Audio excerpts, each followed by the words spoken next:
हम पीएम किसान योजना के तहत लाभ अंतरण करने के समारोह हेतु माननीय प्रधानमंत्री श्री नरेंद्र मोदी जी का स्वागत करते हैं, अभिवादन करते हैं।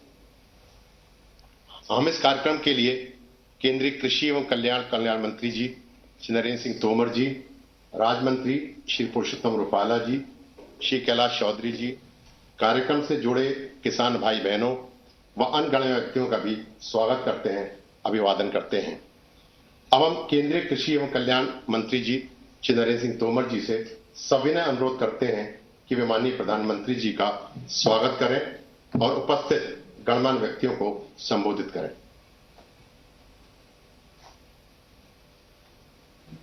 चल रहा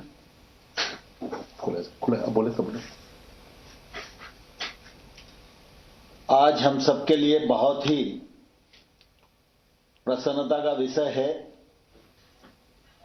कि देश भर से करोड़ों किसानों को संबोधित करने के लिए हम सबके प्रिय नेता हमारे प्रधानमंत्री माननीय नरेंद्र मोदी जी आज देश भर से जुड़े हैं।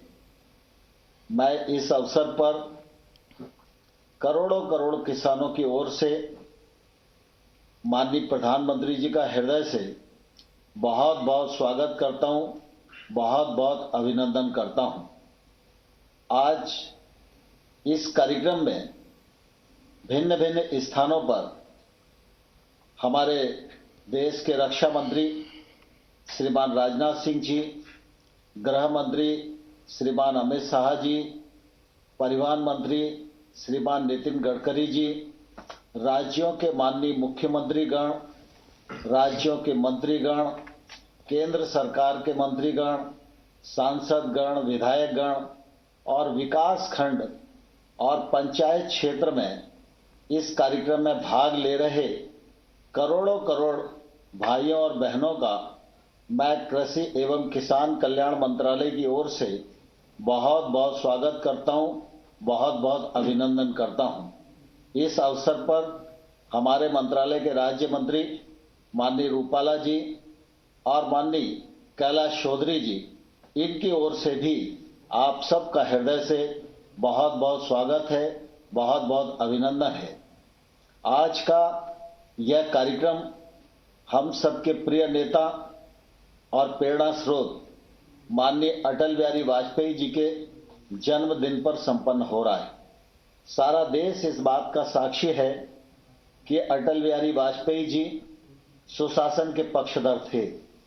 जब वो प्रधानमंत्री थे तो सुशासन की दृष्टि से अनेक नए आयामों से देश को जोड़ने का काम वाजपेयी जी के नेतृत्व में हुआ और इस वजह से आज का दिन पूरे देश में सुशासन दिवस के रूप में मनाया जाता है।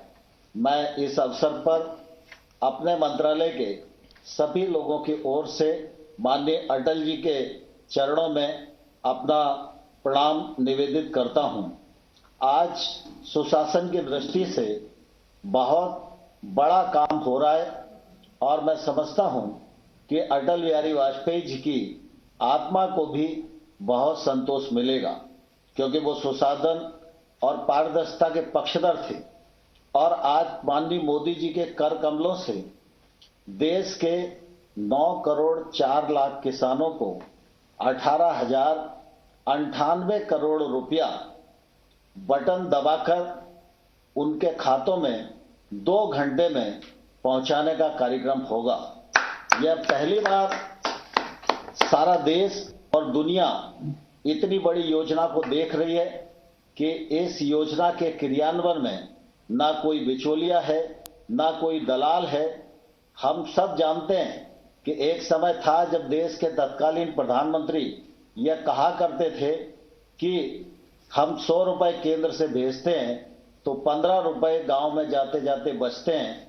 लेकिन आज मोदी जी के नेतृत्व में हम यह दावे के साथ कह सकते हैं कि आज 18,098 करोड़ रुपया नरेंद्र मोदी जी की सरकार भेजेगी तो पूरा का पूरा पैसा किसान के खाते में पहुंचेगा।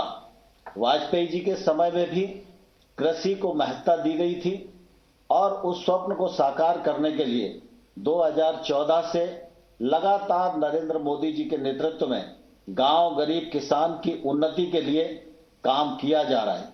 हम सब इस अवसर पर किसानों को नमन करना चाहते हैं, क्योंकि कोविड के संकट में भी किसानों ने फसल की कटाई की, उपार्जन का काम गत वर्ष की तुलना में अधिक किया। ग्रीष्म ऋतु की फसलें, खरीफ की फसलें गत वर्ष से अधिक बोई गई, बम्पर उत्पादन हुआ और कृषि के क्षेत्र ने, किसानों के परिश्रम ने कोविड की इस प्रतिकूल परिस्थिति में भी अपनी प्रासंगिकता को सिद्ध किया है। और इसलिए लगातार इस बात की कोशिश की जा रही है कि कृषि का क्षेत्र मजबूत हो, गांव की अर्थव्यवस्था मजबूत हो। प्रधानमंत्री नरेंद्र मोदी जी के नेतृत्व में कृषि की अर्थव्यवस्था को बल देने के लिए लगातार इस दिशा में प्रयत्न किए गए हैं। लंबे समय से प्रतीक्षा थी, एमएसपी बढ़ना चाहिए, उसके लिए कोई पद्धति बनना चाहिए। माननीय मोदी जी के नेतृत्व में एमएसपी को बढ़ाया गया, खरीद के वॉल्यूम को बढ़ाया गया, अधिक पैसा लगाया गया। गेहूं और धान की खरीद पहले हुआ करती थी, दलहन और तिलहन को भी उसमें जोड़ा गया और लगातार ये कोशिश की गई कि किसानों के पास डीबीटी के माध्यम से पैसा पहुंचे।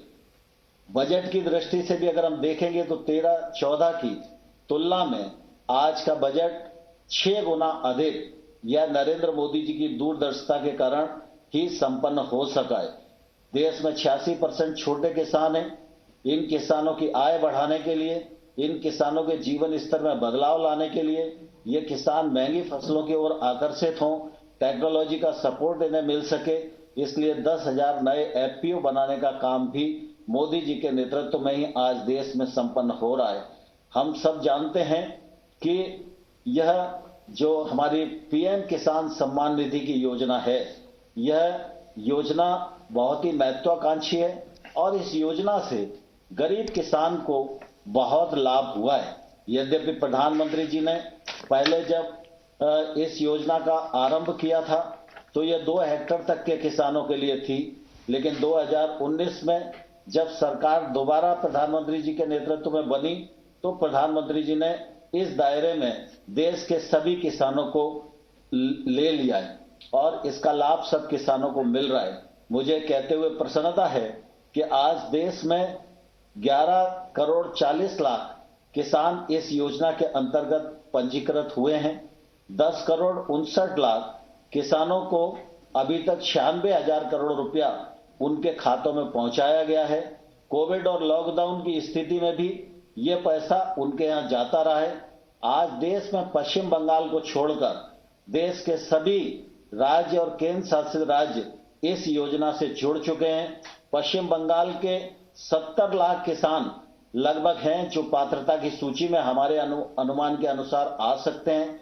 उनको हर साल 4,0200 करोड़ रुपया प्रतिवर्ष मिल सकता है, लेकिन अभी पश्चिम बंगाल की सरकार ने इस मामले में निर्णय नहीं किया है। मैं इस अवसर पर पश्चिम बंगाल सरकार को भी अनुरोध करना चाहता हूं कि जल्दी से जल्दी वो इस योजना से जुड़ें, जिससे 4,200 करोड़ रुपया जिस लाभ से पश्चिम बंगाल के किसान वंचित रह रहे हैं उनको वंचित न होना पड़े और वो भी इसका लाभ उठा सकें। सारा देश इस बात को जानता है कि प्रधानमंत्री जी ने जहां एक के बाद एक कृषि के क्षेत्र में गैप भरने का काम किया, 1 लाख करोड़ का इंफ्रास्ट्रक्चर फंड का विषय हो, चाहे फूड प्रोसेसिंग के लिए फंड्स के प्रावधान का विषय हो, और चाहे नए कानूनों के माध्यम से किसानों को स्वतंत्र करने का मामला हो और किसानों के जीवन स्तर में बदलाव लाने का मामला हो, हर क्षेत्र में प्रधानमंत्री जी के नेतृत्व में सफलतापूर्वक कदम उठाए हुए हैं। सारा देश इन कदमों का स्वागत कर रहा है। मुझे इस अवसर पर यह भी कहना पड़ रहा है कि पंजाब सहित थोड़े से कुछ किसान भाई और बहन हैं जिनके मन में कहीं ना कहीं नए कानूनों के मामले में भ्रम पैदा हुआ है। मैं उनको आग्रह करना चाहता हूं कि वो इस आंदोलन को त्याग कर, सरकार ने वार्ता का निमंत्रण दिया है, वार्ता पर आए और मुझे आशा है कि किसान इस बात को समझेंगे, नए कानून के मर्म को समझेंगे, नए कानून के महत्व को समझेंगे और हम समाधान की ओर अग्रसर होंगे। मैं इस अवसर पर मुझे यह भी प्रसन्नता है कि प्रधानमंत्री जी के कार्यक्रम में जहां देश के हर विकास खंड और हर पंचायत में लोग उनको आज इस कार्यक्रम को सुन रहे हैं और इस कार्यक्रम से जुड़े हुए हैं, वहीं ऑनलाइन 8 करोड़ 2 लाख लोगों ने अपने आप को इस कार्यक्रम से जुड़ने के लिए रजिस्ट्रेशन कराया है। मैं उनका भी हृदय से स्वागत करता हूं और पुनः प्रधानमंत्री जी का करोड़ों करोड़ किसानों की ओर से बहुत बहुत स्वागत है, बहुत बहुत अभिनंदन है। धन्यवाद। जय भारत।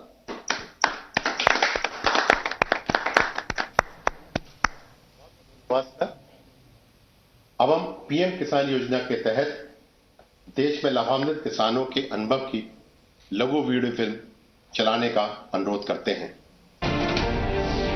24 फरवरी 2019 24 फरवरी 2019 ये वो तारीख थी जब किसानों के हितों के लिए प्रतिबद्ध भारत सरकार ने देश के अन्नदाता को एक नया सहारा और उसके योगदान को सम्मान दिया।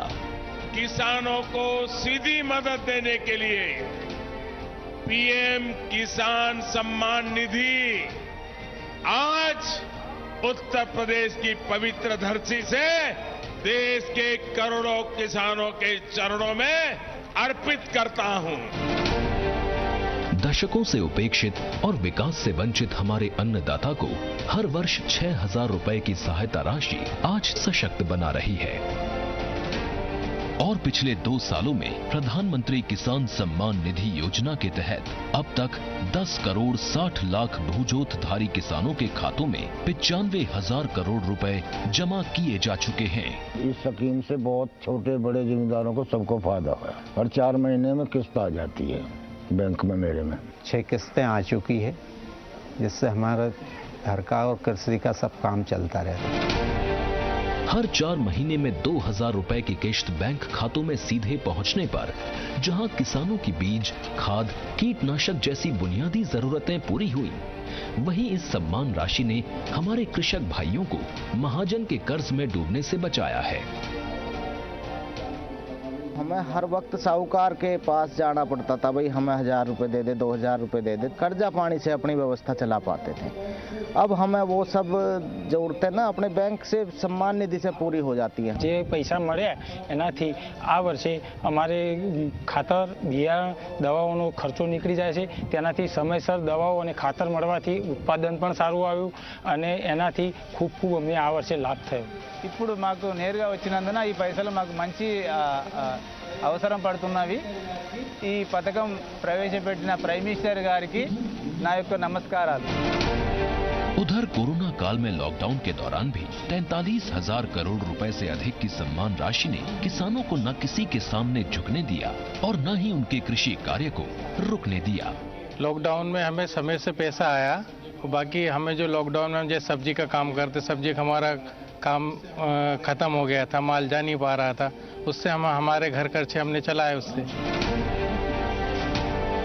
और आज ये एक ऐतिहासिक क्षण है जब 9 करोड़ भूजोत कृषक परिवारों के खातों में 18,000 करोड़ रुपए की सहायता राशि ट्रांसफर की जा रही है। लाभार्थियों की ये संख्या कई देशों की कुल आबादी से भी कहीं ज्यादा है। पीएम किसान सम्मान निधि के ये 2 साल हैं भूजोत किसान की मुस्कान के, कृषक के सशक्तिकरण और सम्मान के। आज भारत सरकार से सहायता पाकर मेरे देश का किसान खुशियों की फसल बो रहा है और किसान के साथ साथ पूरा देश सफल हो रहा है। पीएम किसान सम्मान निधि 9 करोड़ किसान परिवारों के बैंक खातों में 18,000 करोड़ रुपए की नई किश्त का हस्तांतरण।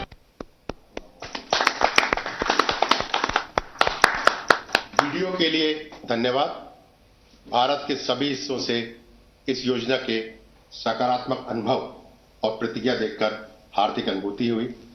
अब हम माननीय प्रधानमंत्री जी से अनुरोध करेंगे कि वे बटन दबाएं और प्रत्यक्ष लाभ अंतरण के माध्यम से 9 करोड़ से अधिक किसानों को 18,000 करोड़ रुपए से अधिक की धनराशि जारी करें यह राशि लाभार्थियों के बैंक खातों में आज ही तत्काल अंतरित हो जाएगी।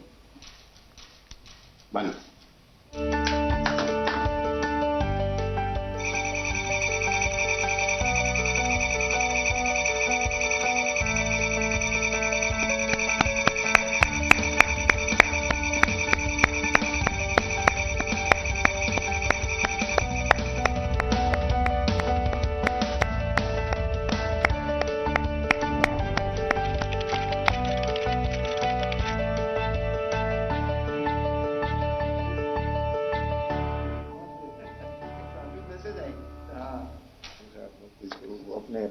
सर, आपका बहुत बहुत धन्यवाद। अब माननीय प्रधानमंत्री जी से देश के विभिन्न भागों के किसानों के साथ इस विभाग की योजनाओं के तहत उनके अनुभव के बारे में परस्पर बातचीत करने के लिए आमंत्रित करना चाहते हैं। सबसे पहले मैं अरुणाचल प्रदेश के लोअर दिबांग वैली जिले के श्री गगन पेरिंग जी से आमंत्रित करूंगा कि वे पीएम किसान योजना के साथ ही ऑर्गेनिक एफपीओ के लाभार्थी हैं। श्री गगन पेरिंग जी। गगन जी नमस्कार। प्रणाम सर। जय हिंद। अरुणाचल के लोगों को तो जय हिंद कहना होता है। आपको पीएम किसान सम्मान निधि से जो पैसा मिल रहा है उसको आप कैसे उपयोग करते हैं? गगन जी इतने दूरी पर हैं, इतने पहाड़ों में हैं, कैसे करते हैं आप? सर मुझे हर महीने के चार महीने के पीछे 2000 करके 3 बार मिला। कुल मिला के मुझे 6000 मिला। उस पैसे को मैं ऑर्गेनिक खाद, दवा और कुछ मजदूरी के ऊपर कर सकिया। और फिर किस प्रकार से इसको आगे बढ़ाया? क्योंकि ऑर्गेनिक फार्मिंग किया तो कुछ तो करना पड़ा होगा आपको। सर एफपीओ बनाया हमने, फार्मर प्रोड्यूसर कंपनी बना के हमारा उसको और आगे बढ़ा रहा है अभी। अच्छा, एफपीओ यानी फार्मर प्रोड्यूसर ऑर्गेनाइजेशन चलाते हैं और वो भी ऑर्गेनिक फार्मिंग से जुड़े किसानों का। आपके साथ कितने किसान जुड़े हैं और ये कैसे काम करता है? सर सुनाई दे रहा है गगन जी मेरी बात? सर कितने किसान जुड़े हैं आपके साथ और किस प्रकार से काम करते हैं? 446। अच्छा। ऑर्गेनिक अदरक उगाते हैं हम। क्या क्या उगाते हैं? ऑर्गेनिक अदरक, जिंजर। अच्छा, जिंजर। और हाँ, जिंजर उगाते हैं। और क्या मार्केट मिल जाता है? मार्केट फिलहाल तो सर अभी अपना इंडिया के अंदर में हमने बेंगलोर में पिछला बार बेचा, उसके बाद दिल्ली में। अच्छा, मतलब आप एक प्रकार से छोटे किसानों को प्राइवेट कंपनी के साथ जोड़ते भी हैं। क्या वो कंपनी जो आपसे जिंजर खरीदती है वो आपसे जिंजर ही ले जाती है कि जमीन भी उठा के ले जाती है? सर हाल ही में हमने प्रवर्तक फूड कंपनी से एग्रीमेंट किया है, लेकिन वो हमारा जितना प्रोडक्ट है उसका फिनिशिंग प्रोडक्ट को ले जाने का एग्रीमेंट किया है, जमीन को नहीं। जमीन अपना है, अपना ही रहेगा। आप अरुणाचल के इतने कोने में बैठे हैं, आपको विश्वास है कि आपकी जमीन सुरक्षित है, लेकिन कुछ लोग ऐसा भ्रम फैला रहे हैं कि आपकी फसल का कोई कॉन्ट्रैक्ट करेगा, एग्रीमेंट करेगा तो जमीन भी चली जाएगी। अब इतना झूठ बोल रहे हैं। अच्छा हुआ गगन जी आपने अपना अनुभव शेयर किया, मैं आपका बहुत आभारी हूं। और आपने इतने सारे किसानों को जोड़ा है, ये भी बहुत प्रसन्नता का विषय है। मैं धन्यवाद करता हूं आपका। धन्यवाद गगन जी। अब मैं उड़ीसा के नौपाड़ा जिले के श्री नवीन ठाकुर जी को आमंत्रित करूंगा, जो पीएम किसान योजना के साथ साथ किसान क्रेडिट कार्ड योजना के भी लाभार्थी हैं। श्री ठाकुर जी। नवीन जी, जय जगन्नाथ। माननीय प्रधानमंत्री जी, मेरा नमस्कार। बताइए क्या किस प्रकार के योजना का आपको लाभ हुआ, क्या कहना चाहेंगे आप? मुझे पीएम 5 किस्तों में 10,000 के पीएम किसान सहायता प्राप्त हुआ है।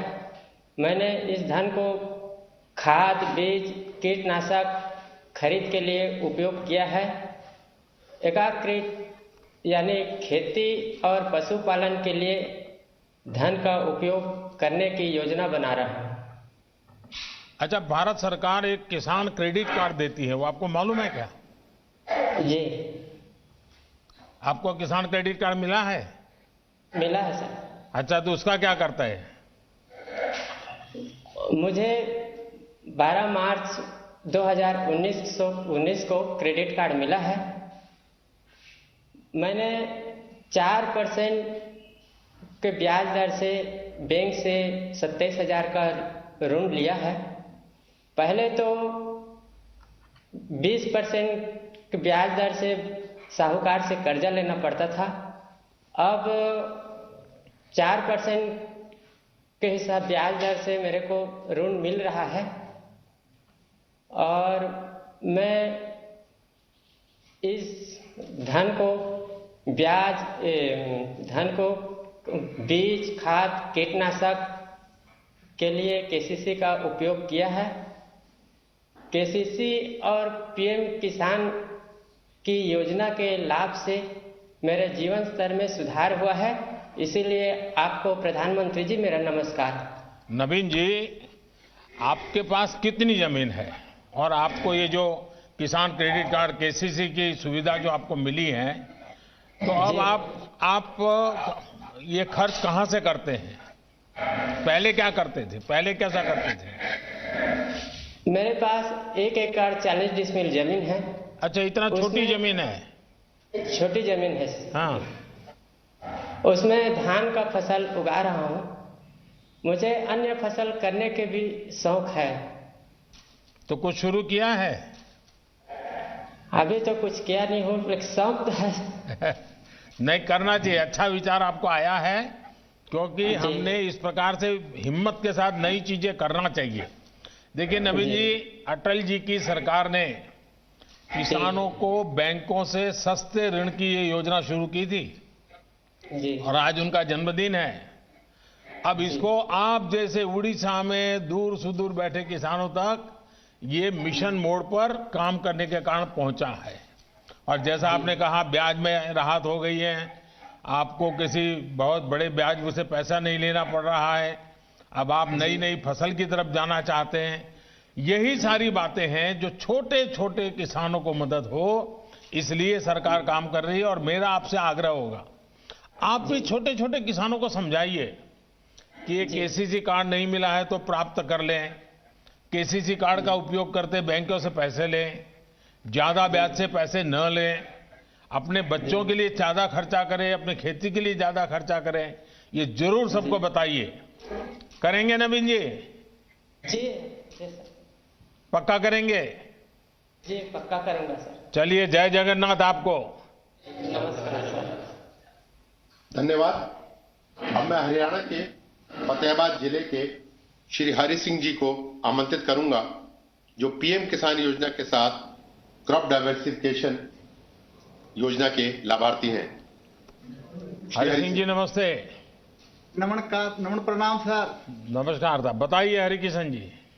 मैं हरि सिंह बिश्नोई, पुत्र श्री फकीरचंद, निवासी नाढोड़ी, जिला फतेहाबाद, हरियाणा का निवासी हूं। हम 4 भाई 40 एकड़ में संयुक्त खेती करते हैं। मेरे परिवार में हम 15 सदस्य, कुल 15 सदस्य हैं और 35 वर्ष से खेती कर रहा हूं मैं। तो पिताजी के पास तो काफी जमीन होगी, अब सब भाइयों में बढ़ गई होगी, अब क्या स्थिति है? नहीं, सभी इकट्ठे रह रहे हैं जी, एक संयुक्त खेती करते हैं जी। अच्छा,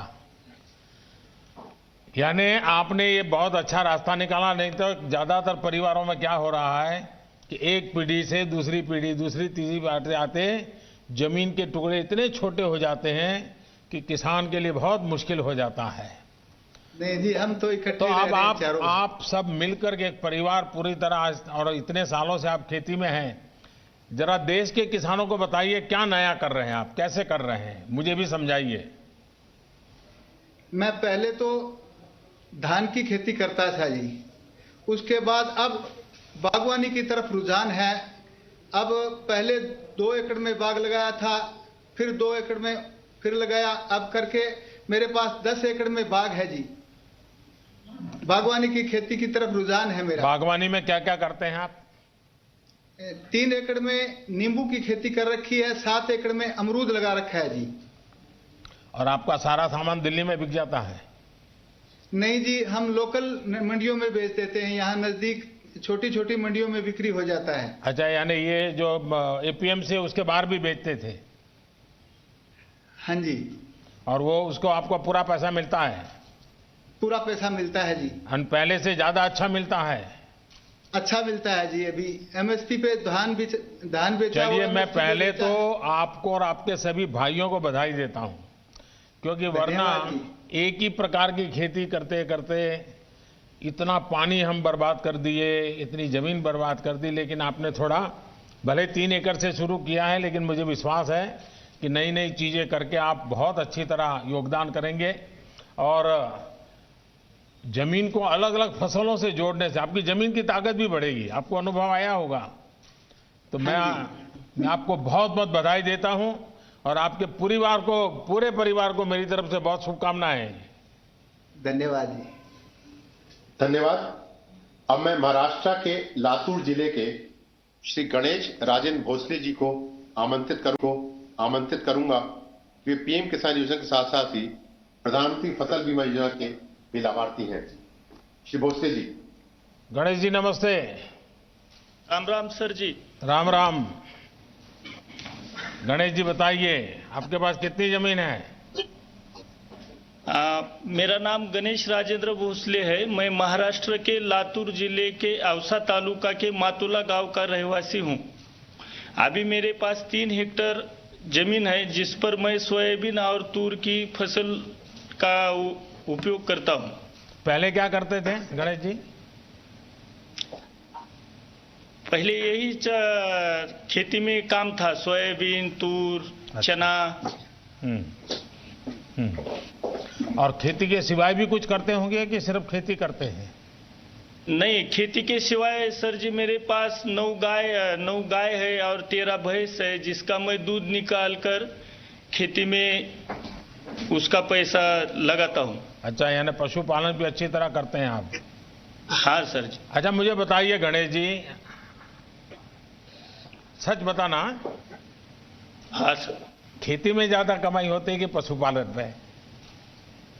खेती में भी होती है और उससे खेती के अलावा पशुपालन से मेरे को दूध मिलता है और उस दूध को मैं बेचकर मेरा परिवार और मेरे खेती में भी उसका राशि का चयन होता है सर जी। अच्छा, फसल बीमा योजना का कोई लाभ कभी लिए हैं आपने? फसल बीमा योजना से जुड़े हैं आप?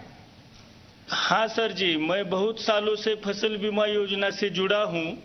कल मौसम में 2019 के मौसम में मैंने प्रधानमंत्री पीक फसल योजना बीमा में मैंने लाभ लिया है। कितना लाभ मिला, कितने पैसे मिले आपको?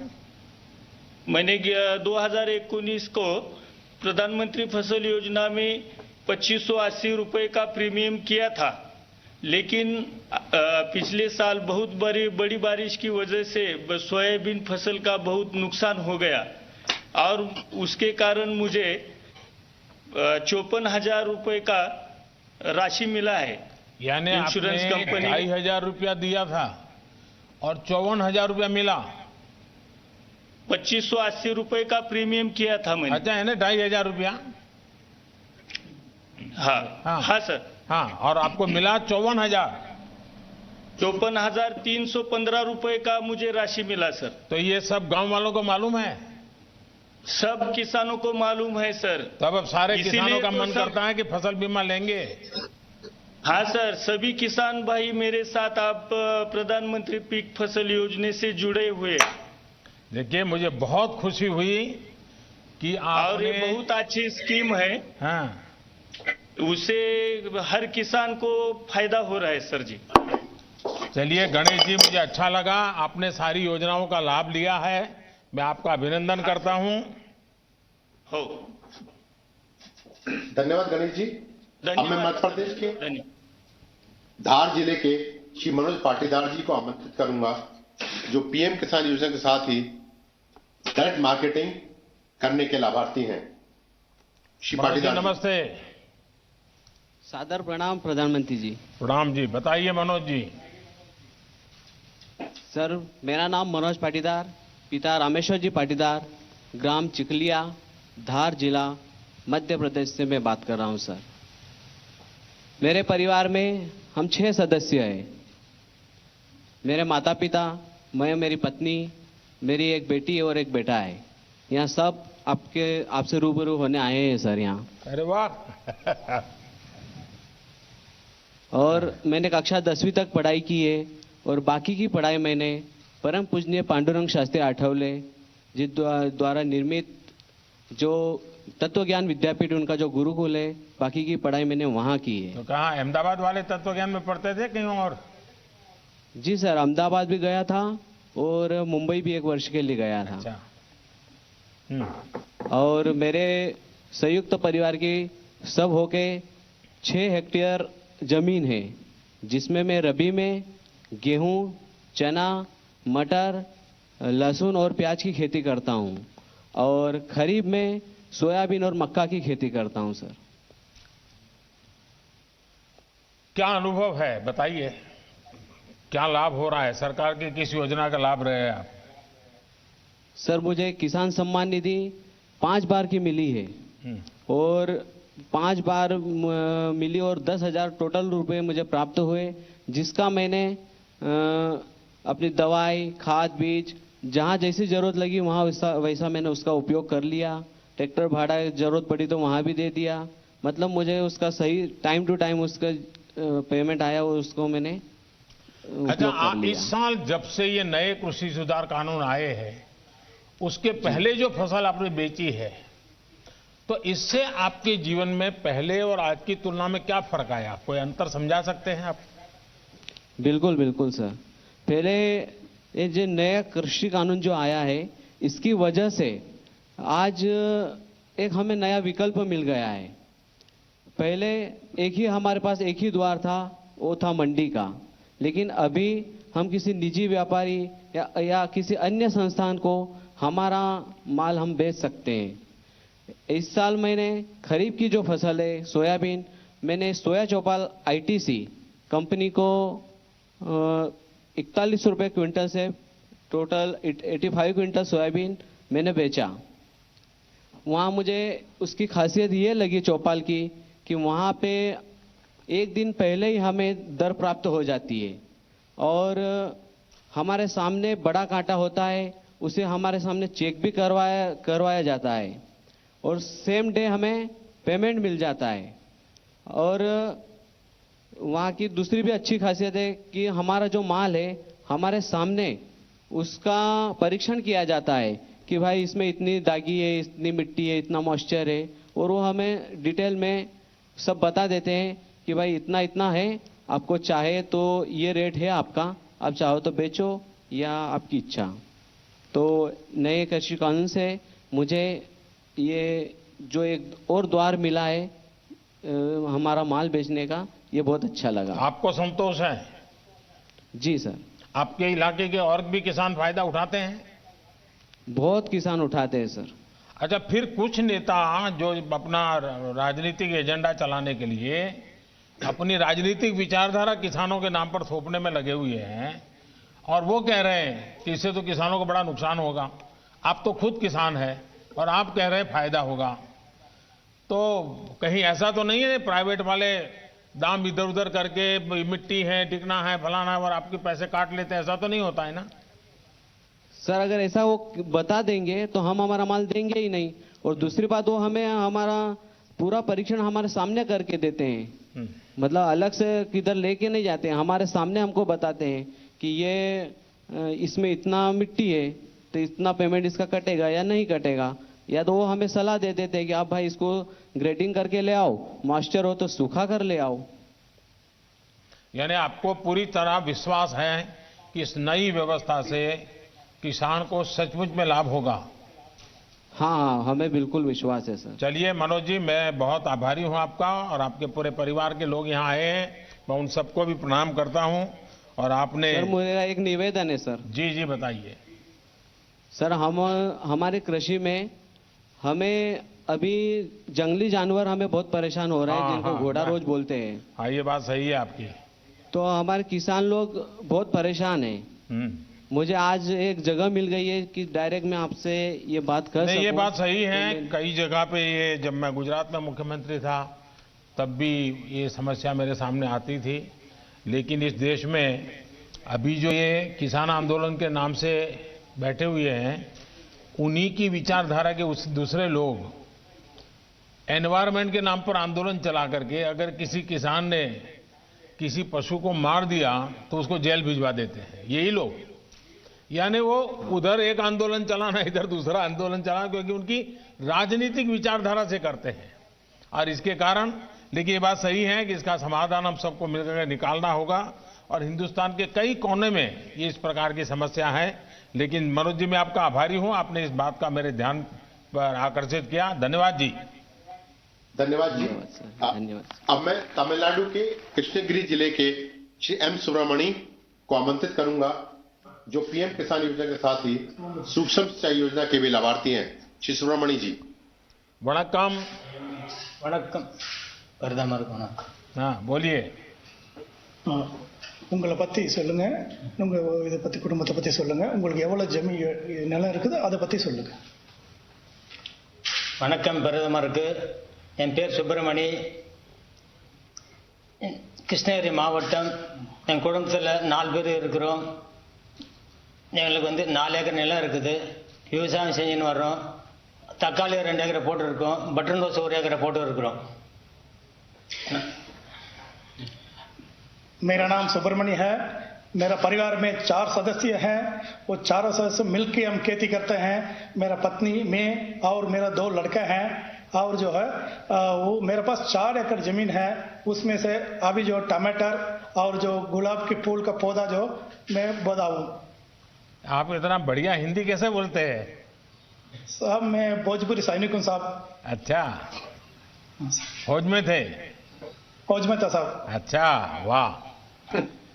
तो आपने और भी फसल आप कर रहे हैं, और पानी की स्थिति क्या है? क्योंकि चेन्नई वगैरह में तो पानी की बड़ी दिक्कत है, तो गांव में और दिक्कत कैसी होती होगी? தண்ணி ரொம்ப கம்மியா கிடைக்குது, எப்படி நீங்க விவசாயம் பண்றீங்க அப்படின்னு கேக்குறாங்க. தண்ணி கம்மியா கிடைக்கிறதுக்கு நான் சொட்டு நீர் பாசனம் மூலியமா, தோட்டக்கலைத்துறை மூலியமா சொட்டு நீர் பாய்ச்சிட்டு வர்றேன். அவங்க சொல்லணும் 33,000 சொல்லணும். 1,33,000 ரூபாய்க்கு 100% மானியம் மூலியமா எங்களுக்கு இலவசமா 3 ஏக்கருக்கு சொட்டு நீர் பாசன வசதி செஞ்சு கொடுத்துறாங்க. அதனால 1 ஏக்கர் நிலம் வடிகால் மூலமா பாய்ச்சணும் இருந்தேன். இப்போ 3 ஏக்கராவும் விவசாயம் செய்கிறேன். அதனால எனக்கு 100% மூலியம் லாபமாகவும் 40,000 ரூபாய் வருமானம் வச்சு போன வருஷம். இந்த வருஷம் சொட்டு நீர் தோட்டக்கலை மூலியமா வழங்குறதுனால எனக்கு 1,40,000 ரூபாய் வருமானம் வந்திருக்குது. இதில் 40,000 போக மீது 1 லட்சம் மீதம் இருக்குது. साहब जी मुझे पहले जो बहुत पानी के यहाँ का कमती वजह से 4 एकड़ जमीन होने के बावजूद भी मुझे 1 ही एकड़ का जो जमीन का पानी का जो पूरा होता था। अभी जो ये ड्रिप इरिगेशन करके, ये जो ड्रिप इरिगेशन के बारे में जो हॉर्टिकल्चर का जो अधिकारी लोग मुझे सलाह देने की वजह से, सलाह के साथ साथ इन्होंने 1,33,000 की जो है इन्होंने जो 100% जो मान्यता दिया है, मान्यता सब्सिडी दिया है। सब्सिडी देने के बाद और उन्होंने साथ साथ मुझे ड्रिप का लगा कर भी दिया था।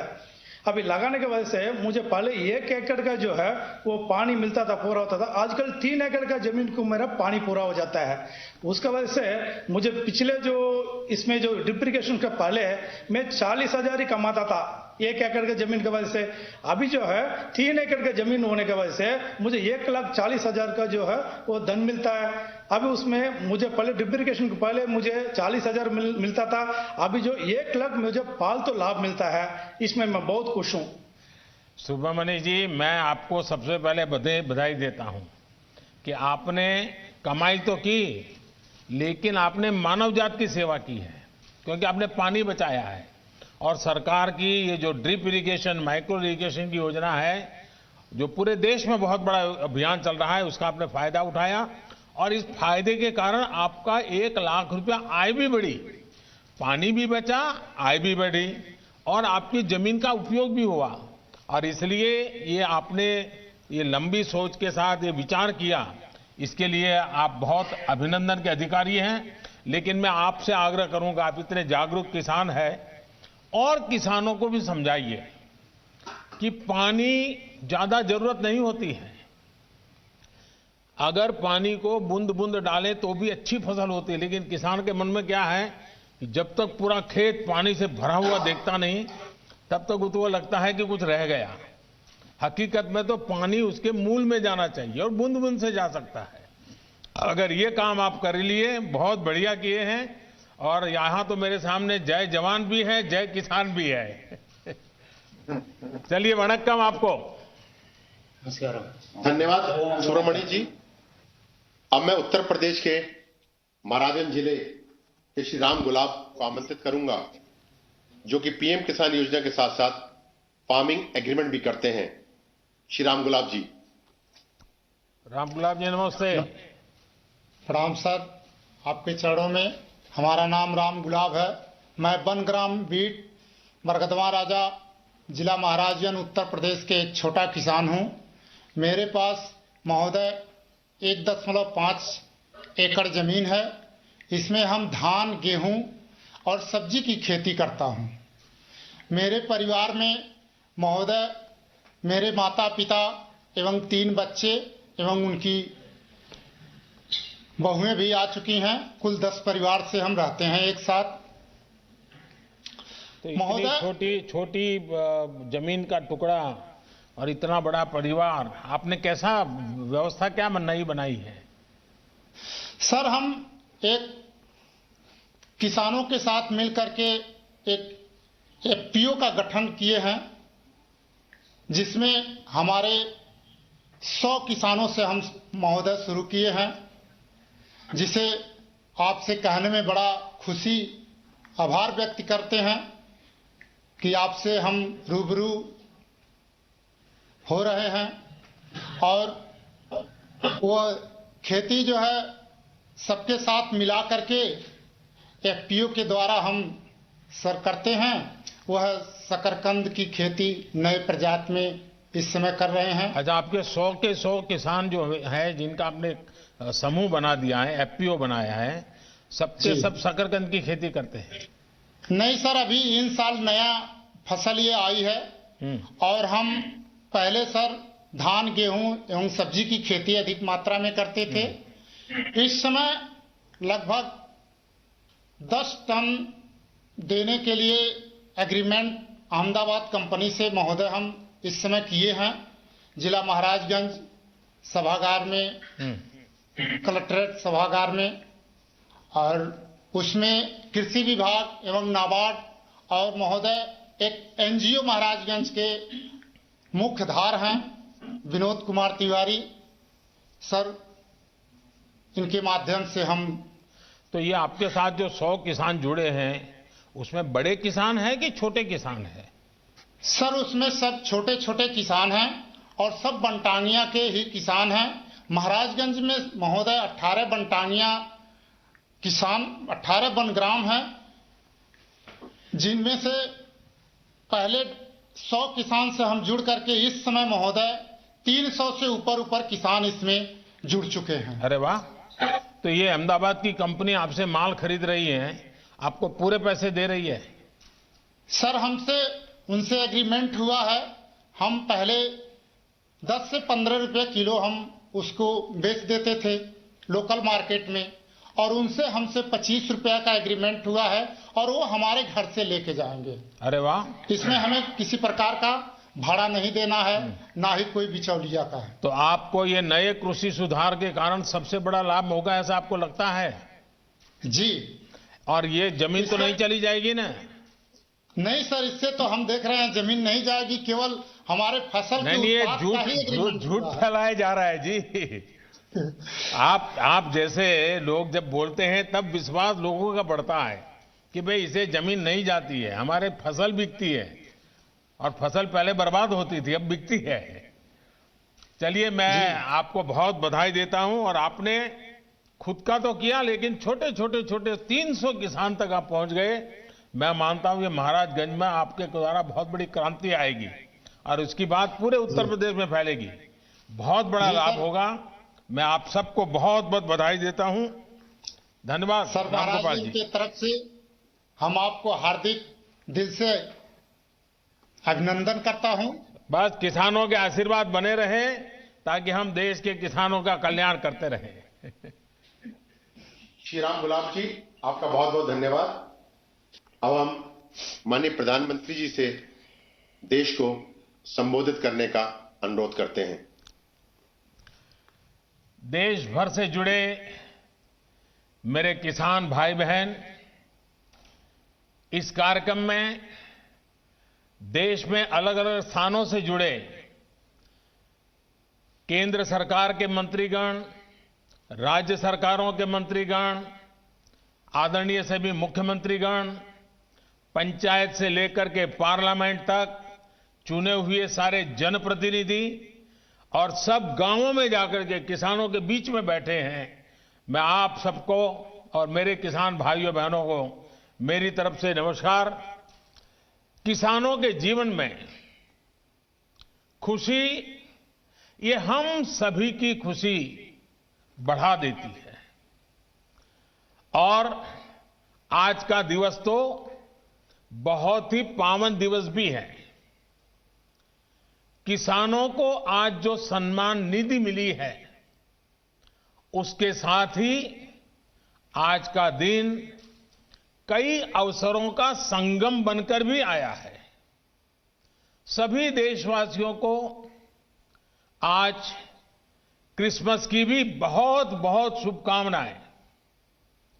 मेरी कामना है क्रिसमस का ये त्योहार विश्व में प्रेम, शांति और सद्भाव का प्रसार करे। साथियों, आज मोक्षदा एकादशी है, गीता जयंती है। आज ही भारत रत्न महामना मदन मोहन मालवीय जी की भी जयंती है। देश के महान कर्मयोगी, हमारे प्रेरणा पुरुष स्वर्गीय अटल बिहारी वाजपेयी जी की भी आज जन्म जयंती है। उनकी स्मृति में आज देश गुड गवर्नेंस डे भी मना रहा है। साथियों, अटल जी ने गीता के संदेशों के अनुरूप जीवन जीने का लगातार प्रयास किया। गीता में कहा गया है, स्वे स्वे कर्मणि अभिरतः संसिद्धिम लभते नरः, यानी जो अपने स्वाभाविक कर्मों को तत्परता से करता है उसे सिद्धि मिलती है। अटल जी ने भी अपना पूरा जीवन राष्ट्र के प्रति अपने कर्म को पूरी निष्ठा से निभाने में समर्पित कर दिया। सुशासन को, गुड गवर्नेंस को अटल जी ने भारत के राजनीति और सामाजिक विमर्श का हिस्सा बनाया। गांव और गरीब के विकास को अटल जी ने सर्वोच्च प्राथमिकता दी। प्रधानमंत्री ग्राम सड़क योजना हो या फिर स्वर्णिम चतुर्भुज योजना हो, अंत्योदय अन्न योजना हो या फिर सर्व शिक्षा अभियान हो, राष्ट्र जीवन में सार्थक बदलाव लाने वाले अनेक कदम अटल जी ने उठाए। आज पूरा देश उनको स्मरण कर रहा है, अटल जी को नमन कर रहा है। आज जिन कृषि सुधारों को देश ने जमीन पर उतारा है, उनके सूत्रधार भी एक प्रकार से अटल बिहारी वाजपेयी भी थे। साथियों, अटल जी गरीबों के हित में, किसान के हित में बनने वाली सभी योजनाओं में होने वाले भ्रष्टाचार को राष्ट्रीय रोग मानते थे। आप सबको याद होगा, उन्होंने एक बार पहले की सरकारों पर कटाक्ष करते हुए एक पूर्व प्रधानमंत्री की बात याद दिलाई थी और उनको याद दिलाते उन्होंने कहा था कि रुपया चलता है तो रुपया घिसता है, रुपया घिसता है तो हाथ में लगता है और धीरे से जेबों में चला जाता है। मुझे संतोष है कि आज न रुपया घिसता है और न ही किसी गलत हाथ में लगता है। दिल्ली से जिस गरीब के लिए रुपया निकलता है वो उसके बैंक खाते में सीधा पहुंचता है। अभी हमारे कृषि मंत्री नरेंद्र सिंह जी तोमर ने इसके विषय में विस्तार से हमारे सामने रखा है।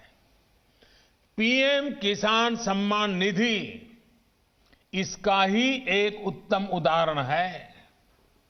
आज देश के 9 करोड़ से ज्यादा किसान परिवारों के बैंक खाते में सीधे एक कंप्यूटर की क्लिक से 18,000 करोड़ रुपए से भी ज्यादा रकम उनके किसानों के बैंक के खाते में जमा हो गए हैं।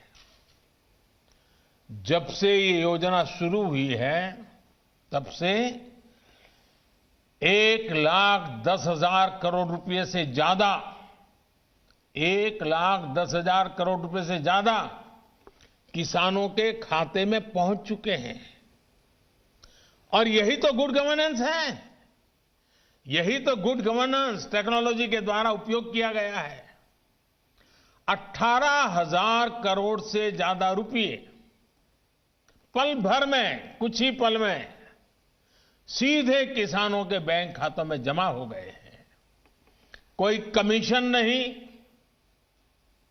कोई कट नहीं, कोई हेरा फेरी नहीं। टेक्नोलॉजी का इस्तेमाल करते हुए पीएम किसान सम्मान योजना में ये सुनिश्चित किया गया है कि लीकेज न हो। राज्य सरकारों के माध्यम से किसानों का ऑनलाइन रजिस्ट्रेशन होने के बाद उनके आधार नंबर और बैंक खातों का वेरिफिकेशन होने के बाद इस व्यवस्था का निर्माण हुआ है। लेकिन मुझे आज इस बात का अफसोस भी है कि पूरे हिंदुस्तान के किसानों को इस योजना का लाभ मिल रहा है। सभी विचारधारा की सरकारें इससे जुड़ी हैं, लेकिन एकमात्र पश्चिम बंगाल सरकार, वहां के 70 लाख से अधिक किसान, मेरे किसान भाई बहन बंगाल के, इस योजना के वो लाभ नहीं ले पा रहे हैं, उनको ये पैसे नहीं मिल पा रहे हैं, क्योंकि बंगाल की सरकार अपने राजनीतिक कारणों से उनके राज्य के किसानों को भारत सरकार से पैसा जाने वाला है, राज्य सरकार को 1 कौड़ी का खर्चा नहीं है, फिर भी वो पैसे उनको नहीं मिल रहे हैं। कई किसानों ने भारत सरकार को सीधी चिट्ठी लिखी हुई है, उसको भी वो मान्यता नहीं देते हैं। यानी आप कल्पना कर सकते हैं कितने लाखों किसानों ने लाभ लेने के लिए, योजना के लिए अर्जी की, ऑनलाइन आवेदन कर चुके हैं, लेकिन वहां की राज्य सरकार उसको भी अटका करके बैठ गई है। भाइयों बहनों, मैं हैरान हूं और ये बात मैं आज देशवासियों के सामने बड़े दर्द के साथ, बड़े पीड़ा के साथ कहना चाहता हूं। जो लोग 30-30 साल तक बंगाल में राज करते थे,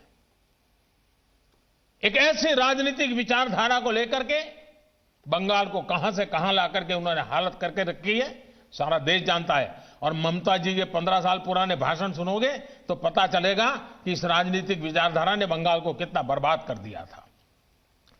अब ये कैसे लोग हैं?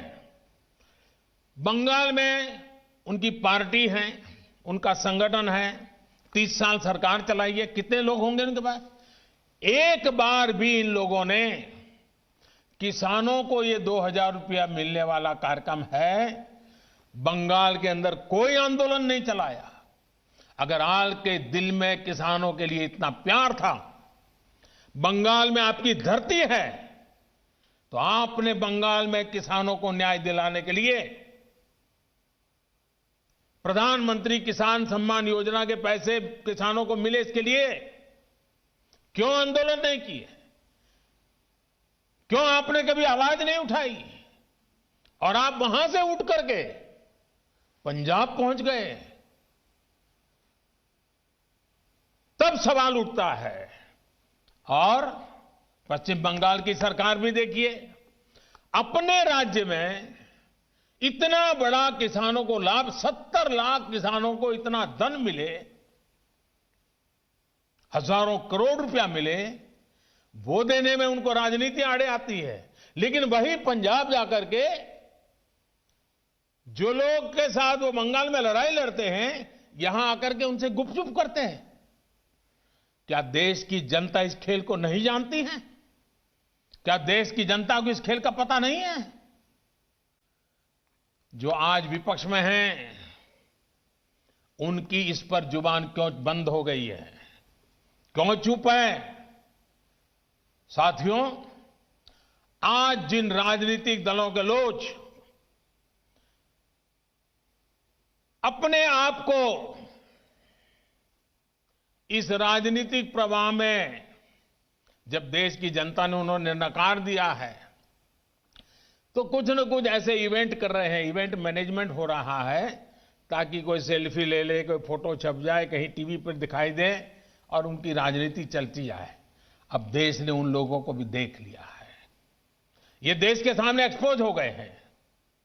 स्वार्थ की राजनीति का एक मुद्दा, भद्दा उदाहरण हम बहुत बारीकी से देख रहे हैं। जो दल पश्चिम बंगाल में किसानों के हित पर कुछ नहीं बोलते, वो यहां दिल्ली के नागरिकों को परेशान करने पर लगे हुए हैं, देश की अर्थनीति को बर्बाद करने पर लगे हुए हैं, और वो भी किसान के नाम पर। इन दलों को आपने सुना होगा, मंडिया बोल रहे हैं, एपीएमसी की बात कर रहे हैं और बड़े बड़े हेडलाइन लेने के लिए भाषण कर रहे हैं। लेकिन ये दल, वही झंडे वाले, वही विचारधारा वाले जिन्होंने बंगाल को बर्बाद किया। केरल के अंदर उनकी सरकार है। इसके पहले जो 50 साल 60 साल तक देश पर राज करते थे, उनकी सरकार थी। केरल में एपीएमसी नहीं है, मंडियां नहीं है। मैं जरा इनको पूछता हूं, यहां फोटो निकालने के कार्यक्रम करते हैं, अरे केरल में आंदोलन करके वहां तो एपीएमसी चालू करवाओ। पंजाब के किसानों को गुमराह करने के लिए आपके पास समय है। केरल के अंदर यह व्यवस्था नहीं है। अगर ये व्यवस्था अच्छी है तो केरल में क्यों नहीं है? क्यों आप दोगली नीति लेकर के चल रहे हो? ये किस तरह की राजनीति कर रहे हैं जिसमें कोई तर्क नहीं, कोई तथ्य नहीं है? सिर्फ झूठे आरोप लगाओ, सिर्फ अफवाहें फैलाओ, हमारे किसानों को डरा दो, और भले भोले किसान कभी कभी आपकी बातों में गुमराह हो जाते हैं। भाइयों बहनों, ये लोग लोकतंत्र के किसी पैमाने को, किसी पैरामीटर को मानने को तैयार नहीं है। इन्हें सिर्फ अपना लाभ, अपना स्वार्थ नजर आ रहा है। और मैं जितनी बातें बता रहा हूं किसानों के लिए नहीं बोल रहा हूं। किसानों के नाम पर अपने झंडे लेकर के जो खेल खेल रहे हैं, अब उनको ये सच सुनना पड़ेगा। और हर बात को किसानों को गाली दी, किसानों को अपमानित किया, ऐसे कर करके बच नहीं सकते हो आप लोग। ये लोग अखबारों और मीडिया में जगह बनाकर राजनीतिक मैदान में खुद के जिंदा रहने की जड़ी बूटी खोज रहे हैं, लेकिन देश का किसान उनको पहचान गया है। अब देश का किसान उनको ये जड़ी बूटी कभी देने वाला नहीं है। कोई भी राजनीति, लोकतंत्र में राजनीति करने का उनको हक है, हमें इसका विरोध नहीं है, लेकिन निर्दोष किसानों की जिंदगी के साथ न खेलें, उनके भविष्य के साथ खिलवाड़ न करें, उन्हें गुमराह न करें, भ्रमित न करें। साथियों, ये वही लोग हैं जो बरसों तक सत्ता में रहे। इनकी नीतियों की वजह से देश की कृषि और किसान का उतना विकास नहीं हो पाया जितना उसमें सामर्थ्य था। पहले की सरकारों की नीतियों की वजह से सबसे ज्यादा बर्बाद वो किसान हुआ जिसके पास न तो ज्यादा जमीन थी न ज्यादा संसाधन। इस छोटे किसान को बैंकों से पैसा नहीं मिलता था क्योंकि उसके पास तो बैंक खाता तक नहीं था। पहले के समय में जो फसल बीमा योजना थी उसका लाभ भी इन छोटे किसानों के लिए तो कहीं नामो निशान नहीं था। कोई इक्का दुक्का कहीं मिल जाए तो अलग बात है। इस छोटे किसान को खेत सिंचने के लिए न पानी मिलता था न बिजली मिलती थी। वो हमारा बेचारा गरीब किसान अपना खून पसीना लगाकर वो खेतों में जो पैदा भी करता था उसे बेचने में भी उसकी हालत खराब हो जाती थी। इस छोटे किसान की सुध लेने वाला कोई नहीं था। और आज मैं देशवासियों को फिर याद दिलाना चाहता हूं, देश में इन किसानों की संख्या छोटी नहीं है। जिनके साथ यह अन्याय किया गया है ना, ये संख्या 80% से ज्यादा किसान इस देश में हैं, करीब करीब 10 करोड़ से भी ज्यादा, जो इतने वर्षों तक सत्ता में रहे। उन्होंने इन किसानों को अपने हाल पर छोड़ दिया था। चुनाव होते रहे, सरकारें बनती रही, रिपोर्ट आती रही, आयोग बनते रहे, वादे करो भुला दो, करो भुला दो, यही सब हुआ। लेकिन किसान की स्थिति नहीं बदली। नतीजा क्या हुआ? गरीब किसान और गरीब होता गया। क्या देश में इस स्थिति को बदलना आवश्यक नहीं था? मेरे किसान भाई और बहनों, 2014 में सरकार बनने के बाद हमारी सरकार ने नई अप्रोच के साथ काम करना शुरू किया। हमने देश के किसान की छोटी छोटी दिक्कतों और कृषि के आधुनिकीकरण, उसे भविष्य की जरूरतों के लिए तैयार करने, दोनों पर एक साथ ध्यान दिया। हम बहुत सुनते थे कि उस देश में खेती इतनी आधुनिक है, वहां का किसान इतना समृद्ध है। कभी इजराइल का उदाहरण सुनते रहते थे। हमने दुनिया भर में कृषि क्षेत्र में क्या क्रांति आई है, क्या बदलाव आए हैं, क्या नए इनिशिएटिव आए हैं, क्या अर्थव्यवस्था के साथ कैसे जोड़ा है, सारी चीजों का गहन अध्ययन किया। इसके बाद हमने अपने अलग अलग लक्ष्य बनाए और सभी पर एक साथ काम शुरू किया। हमने लक्ष्य बनाकर काम किया कि देश के किसानों का खेती पर होने वाला खर्च, इनपुट कॉस्ट, ये कम हो, उसका खर्चा कम हो। सॉइल हेल्थ कार्ड, यूरिया की नीम कोटिंग, लाखों की संख्या में सोलर पंप, ये सारी योजनाएं उनका इनपुट कॉस्ट कम करने के लिए एक के बाद एक उठाई। हमारी सरकार ने प्रयास किया कि किसान के पास एक बेहतर फसल बीमा कवच हो। आज देश के करोड़ों किसानों को पीएम फसल बीमा योजना का लाभ हो रहा है। और मेरे प्यारे किसान भाइयों बहनों, अभी जब मैं किसान भाइयों से बात कर रहा था तो मुझे हमारे महाराष्ट्र लातूर के गणेश जी ने बताया कि 2,500 रुपया उन्होंने दिया और 54,000 रुपया करीब करीब मिला। मामूली प्रीमियम के बदले किसानों को पिछले साल में 87,000 करोड़ रुपए क्लेम राशि मिली है। 87 यानी करीब करीब 90,000 करोड़ मामूली प्रीमियम दिया किसानों ने। मुसीबत के समय ये फसल बीमा उनको काम आया। हमने इस लक्ष्य पर भी काम किया कि देश के किसान पास खेत में सिंचाई की पर्याप्त सुविधा हो। हम दशकों पूरी सिंचाई योजनाओं पूरा कराने के साथ ही देश भर में पर ड्रॉप मोर क्रॉप के मंत्र के साथ माइक्रो इरिगेशन को भी बढ़ावा दे रहे हैं। और मुझे खुशी हुई, अभी तमिलनाडु के हमारे सुब्रमण्य जी मुझे बता रहे थे कि उन्होंने माइक्रो इरिगेशन से, ड्रिप इरिगेशन से, जो पहले 1 एकड़ का काम होता था 3 एकड़ का हुआ और पहले से ज्यादा 1 लाख रुपए ज्यादा कमाया माइक्रो इरिगेशन से। साथियों, हमारी सरकार ने प्रयास किया कि देश के किसानों को फसल की उचित कीमत मिले। हमने लंबे समय से लटकी स्वामीनाथन कमेटी की रिपोर्ट के अनुसार लागत का 1.5 गुना एमएसपी किसानों को दिया। पहले कुछ ही फसलों पर एमएसपी मिलती थी, हमने उनकी भी संख्या बढ़ाई। पहले एमएसपी का ऐलान अखबारों में छोटी सी जरा जगह बनाना खबर के तौर पर आप छपता था, किसानों तक लाभ नहीं पहुंचता था, कहीं तराजू ही नहीं लगते थे। और इसलिए किसान के जीवन में कोई बदलाव ही नहीं आता था। हम आज एमएसपी पर रिकॉर्ड सरकारी खरीद कर रहे हैं। किसानों की जेब में एमएसपी का रिकॉर्ड पैसा पहुंच रहा है।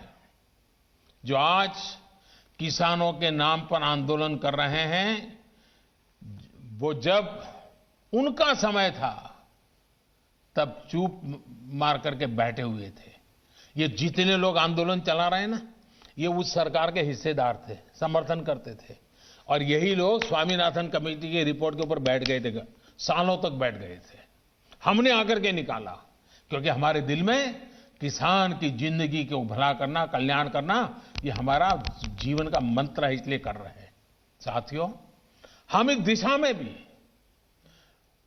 फसल बेचने के लिए किसान के पास सिर्फ एक मंडी नहीं, बल्कि उसको विकल्प मिलना चाहिए, बाजार मिलना चाहिए।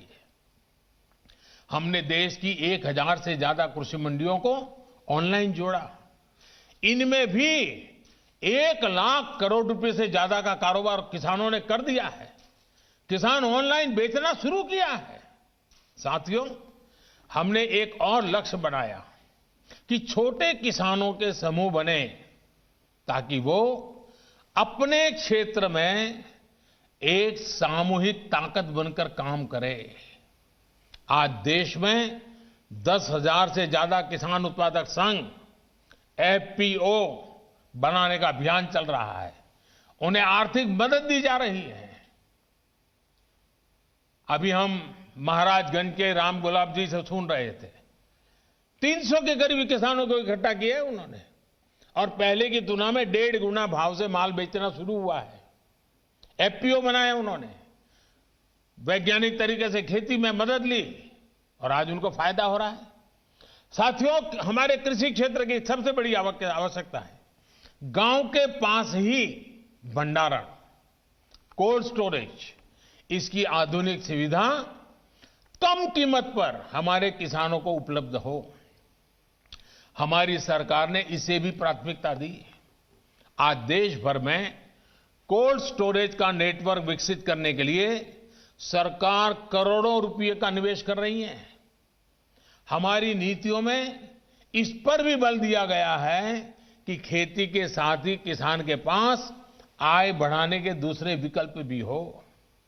हमारी सरकार मछली पालन, पशुपालन, डेयरी उद्योग, मधुमक्खी पालन सभी को प्रोत्साहित कर रही है। हमारी सरकार ने यह भी सुनिश्चित किया कि देश के बैंकों का पैसा देश के किसानों के काम आए। 2014 में जब हम पहली बार सरकार में आए और शुरुआत थी हमारी, 2014 में जहां 7 लाख करोड़ रुपए का प्रावधान एक किसानों के लिए किया गया था धन के लिए, वही इसे अब करीब 14 लाख करोड़ रुपए यानी 2 गुना किया गया है ताकि किसान को कर्ज मिल सके। बीते कुछ महीनों से करीब 2.5 करोड़ छोटे किसानों को किसान क्रेडिट कार्ड से जोड़ा गया है और अभियान तेजी से चल रहा है। हम मछली पालकों, पशुपालकों, उनको भी किसान क्रेडिट कार्ड दे रहे हैं। ये लाभ उनको भी अब दिया जा रहा है। साथियों, हमने इस लक्ष्य पर भी काम किया, खेती की दुनिया में क्या चल रहा है, इसके लिए देश में आधुनिक कृषि संस्थान हो। बीते वर्षों में देश में अनेक नए कृषि संस्थान बने हैं, कृषि की पढ़ाई की सीटें बढ़ी हैं और साथियों, खेती से जुड़े इन सारे प्रयासों के साथ ही हमने एक और बड़े लक्ष्य पर काम किया। ये लक्ष्य है गांव में रहने वाले किसान का जीवन आसान हो। साथियों, आज जो किसानों के लिए इतने आंसू बहा रहे हैं, इतने बड़े बड़े बयान दे रहे हैं, बड़ा दुख दिखा रहे हैं, जब ये लोग सरकार में थे तब इन्होंने किसानों का दुख, उनकी तकलीफ दूर करने के लिए क्या किया, ये देश का किसान अच्छी तरह जानता है। आज सिर्फ खेती ही नहीं बल्कि उसके जीवन को आसान बनाने के लिए हमारी सरकार उसके दरवाजे तक पहुंची है, खेत के मेड़ तक पहुंची है। आज देश के छोटे और सीमांत किसान को अपना पक्का घर मिल रहा है, शौचालय मिल रहा है, साफ पानी का नल मिल रहा है। यही किसान है जिसे बिजली के मुफ्त कनेक्शन, गैस के मुफ्त कनेक्शन, ये बहुत बड़ा लाभ हुआ है। हर साल आयुष्मान भारत योजना के तहत 5 लाख रुपए तक के मुफ्त इलाज की सुविधा ने आज मेरे छोटे किसान के जीवन की बहुत बड़ी चिंता कम की है। 90 पैसे प्रतिदिन, यानी एक चाय से भी कम कीमत, 90 पैसे प्रतिदिन और 1 रुपया महीना के प्रीमियम पर बीमा, ये मेरे किसानों के जीवन में बहुत बड़ी ताकत है।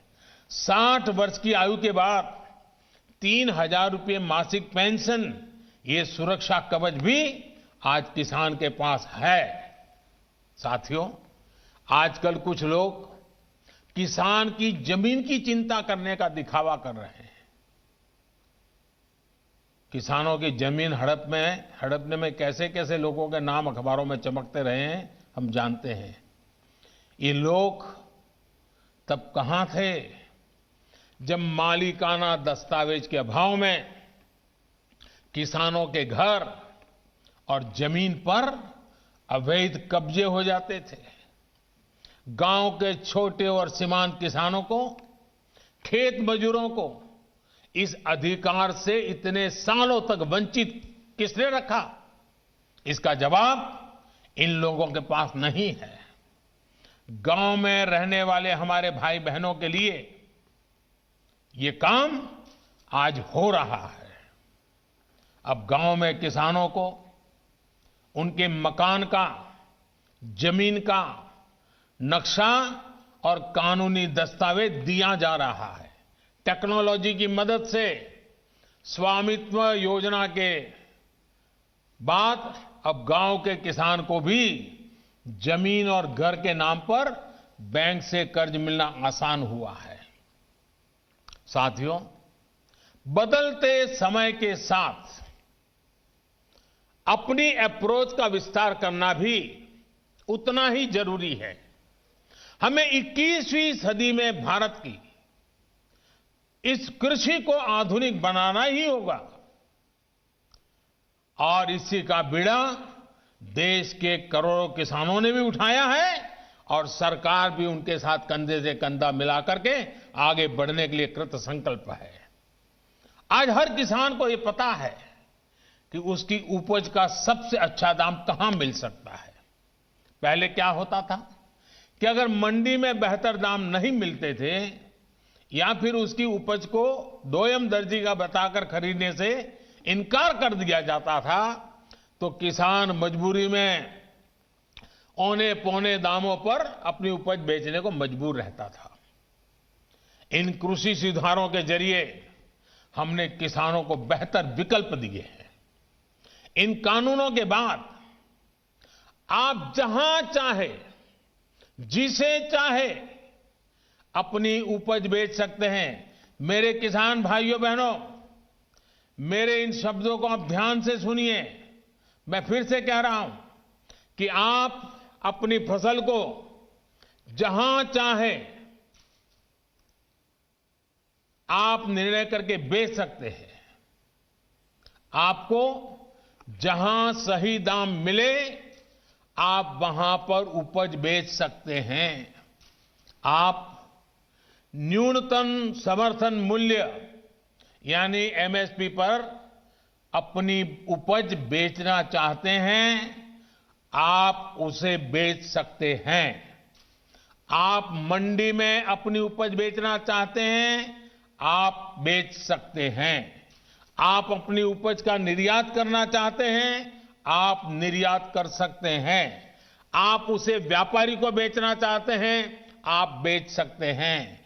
आप अपनी उपज दूसरे राज्य में बेचना चाहते हैं, आप बेच सकते हैं। आप पूरे गांव के किसानों को एफपीओ के माध्यम से इकट्ठा कर अपनी पूरी उपज को एक साथ बेचना चाहते हैं, आप बेच सकते हैं। आप बिस्किट, चिप्स, जैम, दूसरे कंज्यूमर उत्पादों की वैल्यू चेन का हिस्सा बनना चाहते हो, आप ये भी कर सकते हैं। देश के किसान को इतने अधिकार मिल रहे हैं तो इसमें गलत क्या है? इसमें गलत क्या है कि अगर किसानों को अपनी उपज बेचने का विकल्प ऑनलाइन माध्यम से पूरे साल और कहीं भी मिल रहा है। साथियों, आज नए कृषि सुधारों के बारे में असंख्य झूठ फैलाए जा रहे हैं। कुछ लोग किसानों के बीच भ्रम फैला रहे हैं कि एमएसपी समाप्त की जा रही है, तो कुछ लोग अफवाहें फैला रहे हैं कि मंडियों को बंद कर दिया जाएगा। मैं आपको फिर ध्यान दिलाना चाहता हूं कि इन कानूनों को लागू हुए कई महीने बीत गए हैं। क्या आपने देश के किसी एक कोने में एक भी मंडी के बंद होने की खबर सुनी है? जहां तक एमएसपी का सवाल है, हाल के दिनों में सरकार ने बहुत सी फसलों का न्यूनतम समर्थन मूल्य भी बढ़ा दिया है। ये कृषि सुधारों के बाद भी हुआ है, नए कृषि कानूनों के बाद भी हुआ है। इतना ही नहीं, जो लोग किसानों के नाम पर बात करते हैं ना, ये जो आंदोलन चल रहा है उसमें कई सच्चे और निर्दोष किसान भी हैं। ऐसा नहीं है कि सब वो राजनीतिक विचारधारा वाले तो सिर्फ नेता हैं, बाकी तो भले भाले किसान हैं। उनको जाकर के सीक्रेटली पूछोगे कि भाई आपकी कितनी जमीन है, क्या पैदा करते हो, इस बार बेचा कि नहीं बेचा, तो वो भी बताएगा हाँ वो एमएसपी में बेच करके आया। और जब एमएसपी में खरीदी चल रही थी ना, तब वो आंदोलन को उन्होंने ठंडा कर दिया था, क्योंकि उनको मालूम था कि अभी जरा किसान मंडी में जाके के माल बेच रहा है। वो सब बिक्री हो गई, काम हो गया, फिर उन्होंने आंदोलन शुरू किया। साथियों, वास्तविकता तो ये है कि बढ़े हुए न्यूनतम समर्थन मूल्य एमएसपी पर सरकार ने किसानों की उपज की रिकॉर्ड स्तर पर खरीदी की है, और वो भी नए कानून बनने के बाद। और एक अहम बात, इन कृषि सुधारों से सरकार ने अपनी जिम्मेदारियां बढ़ाई है। उदाहरण के तौर पर एग्रीमेंट फार्मिंग की बात ही ले लीजिए। कुछ राज्यों में ये कानून, ये प्रावधान कई सालों से हैं, पंजाब में भी है। वहां तो प्राइवेट कंपनियां एग्रीमेंट करके खेती कर रही है। क्या आप जानते हैं, पहले के कानूनों में समझौता तोड़ने पर किसानों पर पेनल्टी लगती थी, मेरे किसान भाइयों को भी ये किसी ने समझाया नहीं होगा, लेकिन हमारी सरकार ने ये सुधार किया और ये सुनिश्चित किया कि मेरे किसान भाइयों पर पेनल्टी या किसी तरह का जुर्माना नहीं लगेगा। साथियों, आप ये भली भांति जानते हैं कि पहले अगर किसी कारणवश किसान मंडी नहीं भी जा पाता था तो वो क्या करता था, वो किसी ट्रेडर को अपना माल बेच देता था। ऐसे में वो व्यक्ति किसान का फायदा ना उठा पाए, उसके लिए भी हमारी सरकार ने कानूनी उपाय किए हैं। खरीदार समय से आपका भुगतान करने के लिए अब कानूनन बाध्य है।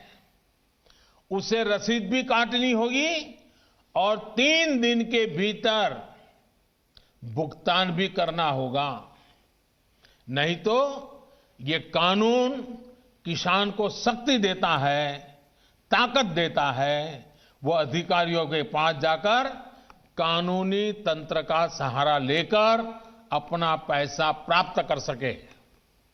ये सारी चीजें हो चुकी हैं, हो रही है। खबरें आ रही हैं कि कैसे एक एक करके हमारे देश के किसान भाई इन कानूनों का फायदा उठा रहे हैं। सरकार किसान के साथ हर कदम पर खड़ी है। किसान चाहे जिसे अपनी उपज बेचना चाहे, सरकार ने ऐसी व्यवस्था की है कि एक मजबूत कानून और लीगल सिस्टम किसानों के पक्ष में खड़ा रहे। साथियों, कृषि सुधारों का एक और अहम पक्ष भी ये है के लिए समझना जरूरी है। अब जब कोई किसान के साथ एग्रीमेंट करेगा तो वो ये भी चाहेगा कि उपज अच्छी से अच्छी हो। इसके लिए एग्रीमेंट करने वाला किसानों को अच्छे बीज, आधुनिक तकनीक, अत्याधुनिक उपकरण, विशेषज्ञता ये हासिल करने में मदद करेगा ही करेगा, क्योंकि उसको तो उसे रोजी रोटी उसमें है। अच्छी उपज के लिए सुविधाएं किसानों के दरवाजे पर उपलब्ध करवाएगा। एग्रीमेंट करने वाला व्यक्ति बाजार की ट्रेंड से पूरी तरह वाकिफ रहेगा और इसी के अनुरूप हमारे किसानों को बाजार की मांग के हिसाब से काम करने में मदद करेगा। अब आपको मैं एक और स्थिति बताता हूं। अगर किसी वजह से, किसी परेशानी की वजह से किसान की उपज अच्छी नहीं होती या फिर बर्बाद हो जाती है, तो भी ये याद रखिए, तो भी जिसने एग्रीमेंट किया है उसको, किसान को उपज का जो दाम निर्धारित हुआ था वो उसको देना ही पड़ेगा। एग्रीमेंट करने वाला अपने एग्रीमेंट को अपनी मर्जी से खत्म नहीं कर सकता है। लेकिन दूसरी तरफ अगर किसान एग्रीमेंट को किसी भी वजह से खत्म करना चाहता है तो किसान कर सकता है, सामने वाला नहीं कर सकता है। क्या यह स्थिति किसानों के लिए फायदेमंद है कि नहीं है? सबसे ज्यादा एश्योरेंस किसान को है कि नहीं है? किसान को फायदा होने वाली गारंटी इसमें है कि नहीं है? एक और सवाल लोगों ने उछाल करके रखा हुआ, आपके मन में भी आता होगा। अगर किसी स्थिति में उपज अच्छी हुई, मार्केट बहुत शानदार हो गया, जो एग्रीमेंट में था उससे भी ज्यादा मुनाफा एग्रीमेंट वाले को मिल रहा है, अगर ऐसा होता है तो एग्रीमेंट का जितना पैसा है वो तो देना ही दे है, लेकिन अगर ज्यादा मुनाफा हुआ है तो उसमें से कुछ बोनस भी किसान को देना पड़ेगा। इससे बड़ा किसान की रक्षा कौन कर सकता है? ऐसी स्थिति होने में किसान एग्रीमेंट में तय किए गए मूल्य के अलावा, जैसा मैंने कहा, बोनस का भी वो हकदार होगा। पहले क्या होता था याद है ना? सारा रिस्क किसान का होता था और रिटर्न किसी और का होता था। अब नए कृषि कानूनों और सुधार के बाद स्थिति पूरी तरह किसानों के पक्ष में हो गई है। अब सारा रिस्क एग्रीमेंट करने वाले व्यक्ति या कंपनी का होगा और रिटर्न किसान का होगा। साथियों, देश के कई भागों में एग्रीमेंट फार्मिंग को पहले भी परखा गया है, उसे कसौटी पर कसा गया है। क्या आपको पता है कि दुनिया में आज सबसे ज्यादा दुग्ध उत्पादन, मिल्क प्रोडक्शन करने वाला देश कौन सा है? ये देश कोई और नहीं, हमारा हिंदुस्तान है। हमारे पशुपालक, हमारे किसान की मेहनत है। आज डेयरी सेक्टर में बहुत सी सहकारी और निजी कंपनियां किसानों से, दुग्ध उत्पादकों से दूध खरीदती हैं और उसे बाजार में बेचती हैं। ये मॉडल कितने वर्षों से चला रहा है। क्या आपने कभी सुना कि किसी एक कंपनी या सहकारी संस्था ने बाजार पर अपना कब्जा जमा लिया, अपना एकाधिकार कर लिया? क्या आप उन किसानों और उन दुग्ध उत्पादकों की सफलता से परिचित नहीं हैं जिन्हें डेयरी सेक्टर के इस काम से लाभ हुआ है? एक और सेक्टर है, यहां पर हमारा देश बहुत आगे है, वो है पोल्ट्री यानी मुर्गी पालन। आज भारत में सबसे ज्यादा अंडों का उत्पादन होता है। पूरे पोल्ट्री सेक्टर में बहुत सी बड़ी कंपनियां काम कर रही है, कुछ छोटी कंपनियां भी हैं, तो कुछ स्थानीय खरीदार भी इस व्यवसाय में जुटे हैं।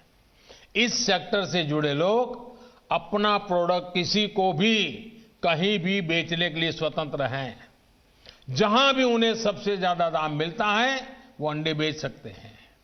हम चाहते हैं कि हमारे किसानों को, कृषि सेक्टर को इसी तरह का विकास करने का अवसर मिले जैसा पोल्ट्री और डेयरी सेक्टर को मिला है। हमारे किसानों की सेवा में जब बहुत सी कंपनियां व्यवसाय के कई तरह के प्रतिस्पर्धी रहेंगे तो उन्हें अपनी उपज का ज्यादा दाम भी मिलेगा और बाजार तक उनकी बेहतर पहुंच भी संभव होगी। साथियों, नए कृषि सुधारों के जरिए भारतीय कृषि में नई टेक्नोलॉजी को भी प्रवेश मिलेगा।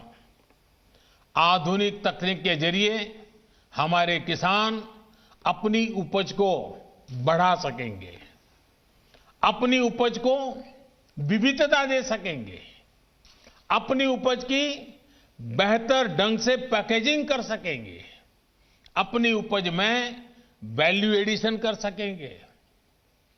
एक बार ऐसा हो गया तो हमारे किसानों की उपज की पूरी दुनिया में मांग होगी और ये मांग और लगातार बढ़ेगी। हमारे किसान सिर्फ उत्पादक नहीं बल्कि खुद निर्यातक बन सकेंगे। दुनिया में कोई भी अगर कृषि उत्पादों के जरिए बाजार में अपनी धाक जमाना चाहेगा तो उसे भारत आना पड़ेगा। अगर दुनिया में कहीं भी क्वालिटी और क्वांटिटी दोनों की जरूरत होगी तो उन्होंने भारत के किसानों के साथ साझेदारी करनी पड़ेगी। जब हमने दूसरे सेक्टर में इन्वेस्टमेंट और इनोवेशन बढ़ाया तो हमने आय बढ़ाने के साथ ही उस सेक्टर में ब्रांड इंडिया को भी स्थापित किया। अब समय आ गया है कि ब्रांड इंडिया दुनिया के कृषि बाजारों में भी खुद को उतनी ही प्रतिष्ठा के साथ स्थापित करे। साथियों, कुछ राजनीतिक दल जिन्हें देश की जनता ने लोकतांत्रिक तरीके से नकार दिया है, वो आज कुछ किसानों को गुमराह करके जो कुछ भी कर रहे हैं,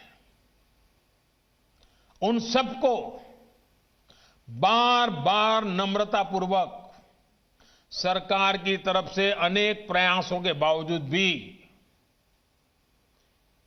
किसी न किसी राजनीतिक कारण से, किसी ने बंधी राजनीतिक विचारधारा के कारण से ये चर्चा नहीं होने दे रहे हैं।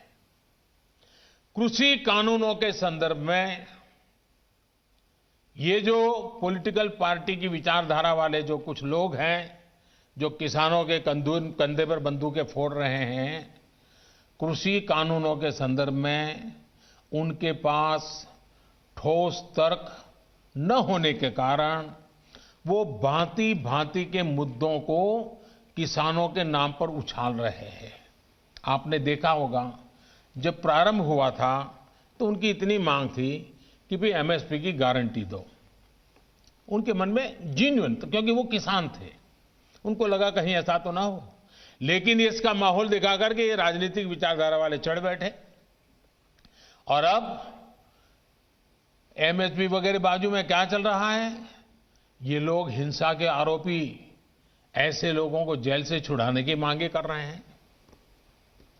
देश में आधुनिक हाईवेज बने, निर्माण हो, जो पिछली सब सरकारों ने किया था। ये लोग भी उस सरकारों में समर्थन करते थे, भागीदार थे। अब कहते हैं टोल टैक्स नहीं होगा, टोल खाली कर दो। भाई किसान का विषय छोड़ करके नई जगह पे क्यों जाना पड़ रहा है? जो नीतियां पहले के समय से चली आ रही है, अब ये किसान आंदोलन की आड़ में उनका भी विरोध कर रहे हैं, टोल नाकों का विरोध कर रहे हैं। साथियों, ऐसी परिस्थिति में भी देश भर के किसानों ने कृषि सुधारों का भरपूर समर्थन किया है, भरपूर स्वागत किया है। मैं सभी किसानों का आभार व्यक्त करता हूं। मैं सर झुका करके उनको प्रणाम करता हूं कि देश को आगे ले जाने के लिए देश के कोटि कोटि किसान आज इस निर्णय के साथ, हिम्मत के साथ खड़े हुए हैं। और मैं मेरे किसान भाइयों बहनों को भरोसा दिलाता हूं कि आपके विश्वास पर हम कोई आंच नहीं आने देंगे। पिछले दिनों अनेक राज्य, और ये बात समझनी होगी, अनेक राज्य, चाहे असम हो या इधर राजस्थान हो, जम्मू कश्मीर हो, ऐसे कई जगह पे पंचायतों के चुनाव हुए। इनमें प्रमुखतया ग्रामीण क्षेत्र के लोगों को ही वोट देना होता है, एक प्रकार से किसान को ही वोट देना होता है। इतना गुमराह करने वाला का खेल चलता था, इतना बड़ा आंदोलन का नाम दिया जा रहा था, होहल्ला किया जाता था, लेकिन इसी के अगल बगल में जहां जहां चुनाव हुए हैं, उन गांवों के किसानों ने ये आंदोलन चलाने वाले जो इतने लोग थे उनको नकार दिया है, पराजित कर दिया है। ये भी एक प्रकार से उन्होंने बैलेट बॉक्स के द्वारा ये नए कानूनों को खुला समर्थन किया है। साथियों, तर्क और तथ्य के आधार पर, हर कसौटी पर हमारे ये निर्णय कसे जा सकते हैं। उसमें कोई कमी है तो उसको इंगित करना चाहिए, लोकतंत्र है। हमें सब प्रकार का भगवान ने ज्ञान दिया ऐसा दावा हमारा नहीं है, लेकिन बात तो हो।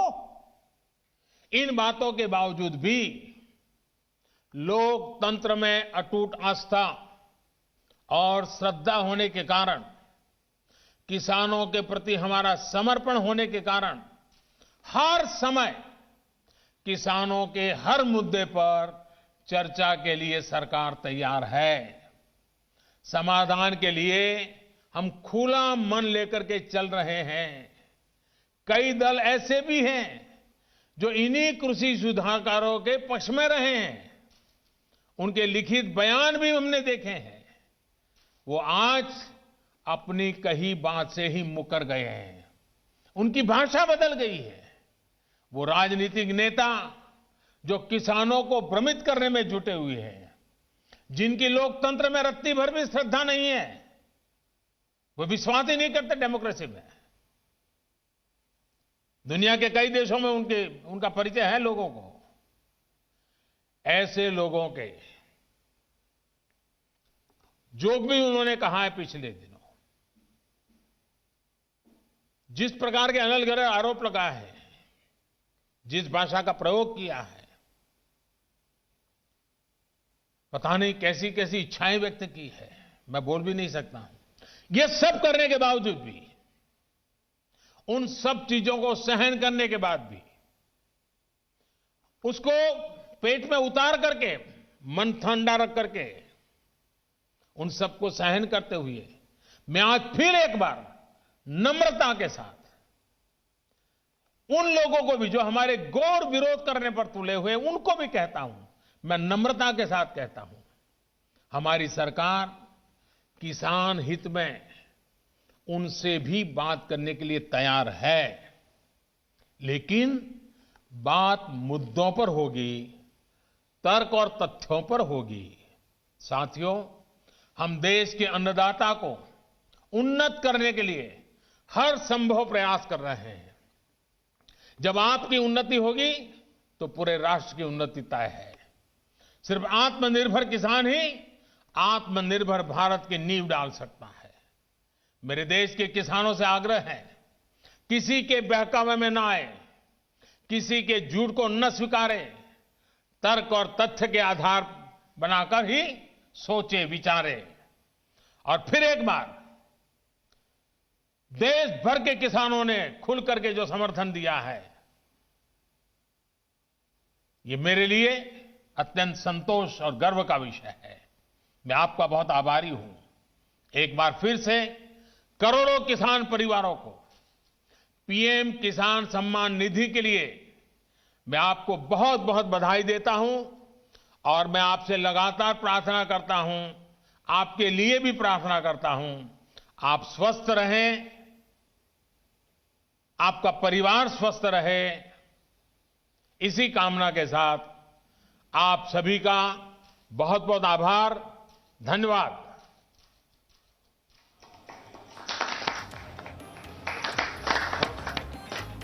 माननीय प्रधानमंत्री जी का, किसान कल्याण मंत्री जी का, देश के विभिन्न स्थानों पर जुड़े हुए विभिन्न माननीय मंत्रीगण, गणमान्य व्यक्तियों का, दोनों राज्य मंत्री जियों का और देश भर से जुड़े हुए इस कार्यक्रम से करोड़ों किसान भाई बहनों का हार्दिक कृतज्ञता व्यक्त करते हैं, धन्यवाद देते हैं। नमस्कार, जय Hind. Presenting B News app, available on Google Play and App Store. Download it now.